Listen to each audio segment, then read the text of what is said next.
I'm not gonna lie. PSG are up against it tomorrow night. It's gonna be tough. It's gonna be tough. Have I changed my mind about Barca being a much weaker side than PSG? Nope. I think man for man, PSG are clearly better. But they bottled it in the first leg. Enrique bottled his tactics. Mbappe was a ghost, a shadow of his usual self.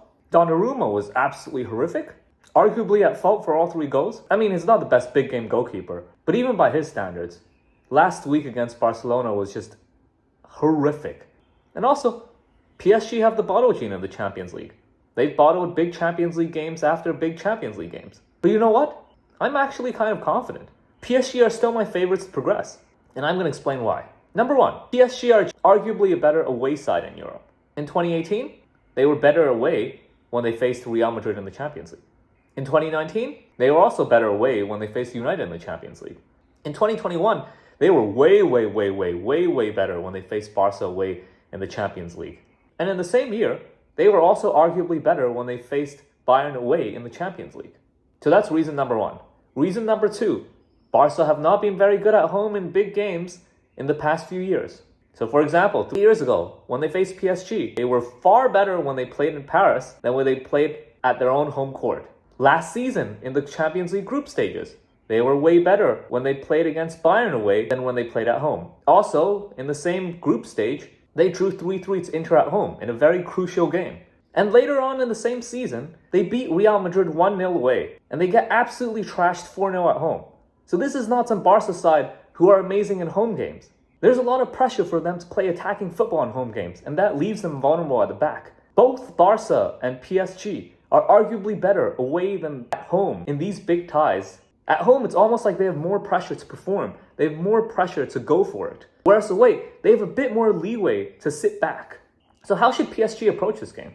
I think one thing that's really important is that Enrique needs to give up his obsession with possession. Now, Enrique has shown some versatility in this regard this season. There have been times when he has just allowed his team to kind of sit back and hit teams on the counter. But tomorrow, it's going to be especially important. I mean, PSG literally have arguably the best counter-attacking squad in world football right now. Like, they have Mbappe, they have Barcola, they have Dembele, they have Raphinha, they have Hakimi, they have Nuno Mendes. These are all amazing players on the counter. They need to use that tomorrow, especially since Xavi, Pedri, and pretty much everyone associated with Barca have made it very clear that they are going to go on the attack tomorrow. Now, I don't actually know if they're bluffing or not, but I'm willing to bet that for a large portion of the game, Barca are going to go on the attack. And PSG can use their amazing counter-attacking players and transition game and try to take advantage of that. Now, if Xavi is bluffing, then so be it. But if they are given that opportunity, they need to take advantage of it and play on the counter. Now, another really important thing that PSG needs to take account for is Raphinha. Raphinha was by far the best player in the first leg last week. By far. Nobody even came close. I think it's a disgrace how Barca fans are giving all the credit to Pedri and Lewandowski. Really? Raphinha single-handedly carried Barca to their biggest win in years. And he barely gets any credit. I'm seeing Lewandowski get more credit for his mid-show last week. It was so mediocre. Yeah, he had some decent hold-up play here and there, but for the most part, he barely did anything. And then Pedri.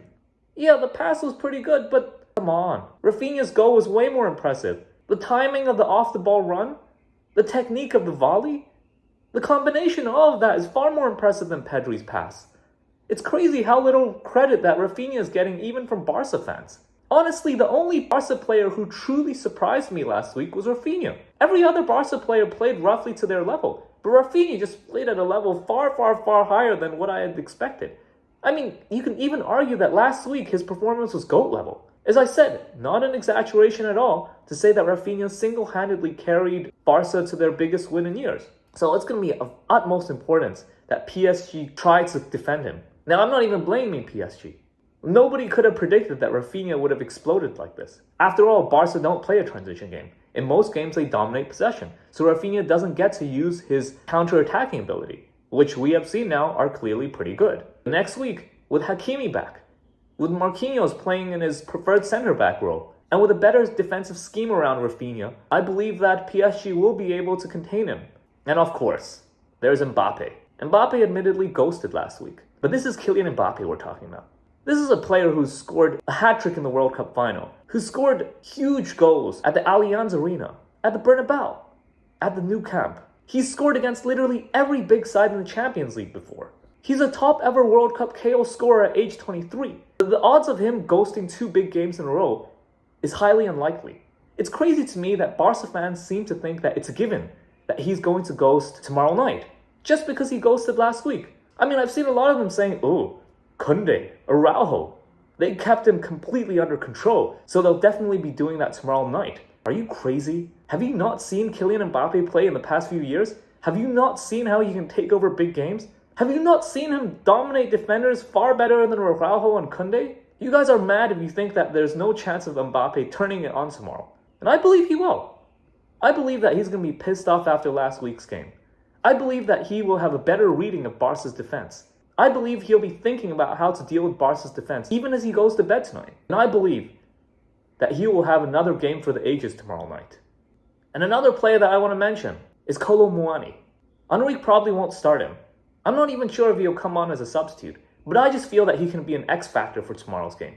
This guy is a real big game player. In the Champions League semi-final, he comes on as a substitute, scores a goal. In the Champions League final, comes on with France losing 2-0, wins a penalty almost immediately. And then, in nearly the last minute of extra time, he nearly scored the winner. It would have been literally the most important goal in World Cup history. But unfortunately, he was denied by a world-class save from Martinez. And earlier on this season, in a do-or-die game against Dortmund, away in the Champions League, he played really well. He was very impactful. Even though he didn't score, even though he arguably missed some chances here or there, he was so impactful. He probably won't start tomorrow.